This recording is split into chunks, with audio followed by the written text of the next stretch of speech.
difficult one, and in some ways it's the $1 million question. And the way I think of it is there's like a funnel with IVF treatment, and if you think of everyone going into the top of the funnel starting off treatment, most of them, sort of 90% of them, will go on and have 90% plus will go on and have an egg collection.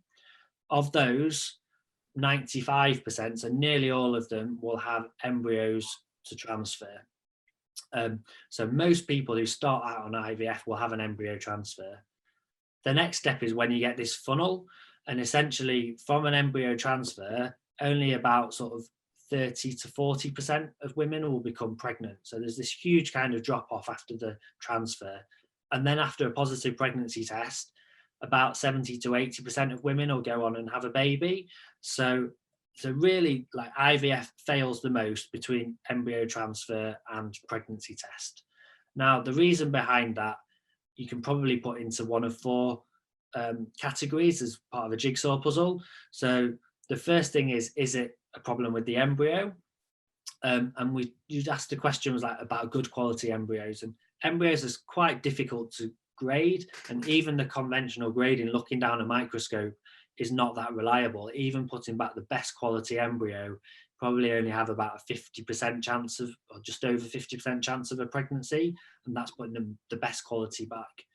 Some people will do genetic testing of embryos, and even putting back a perfect embryo doesn't alter those statistics. It's still, so it's probably something more than just the embryo, but perhaps the embryo accounts for at least a third of those failures.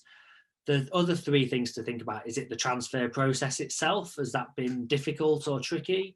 You can use ultrasound to put an embryo back inside the womb, but we still know embryos are not sticky and move around. You can put it back, you can see it's back in the uterus and still end up with an ectopic pregnancy. So ultrasound isn't always that reliable. Is it to do with immunology?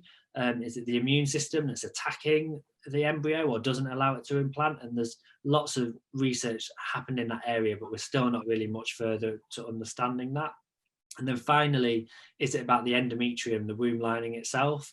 Is the problem with the receptivity, or not selecting a good embryo? Or even there's some thought perhaps if there's a problem with the endometrium, you accept an embryo that's abnormal, then that leads to miscarriages. These are still areas that are very much the focus of research.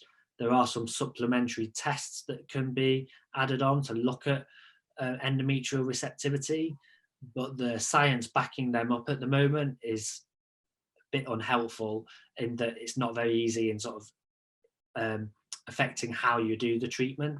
So many places don't necessarily offer those tests at all.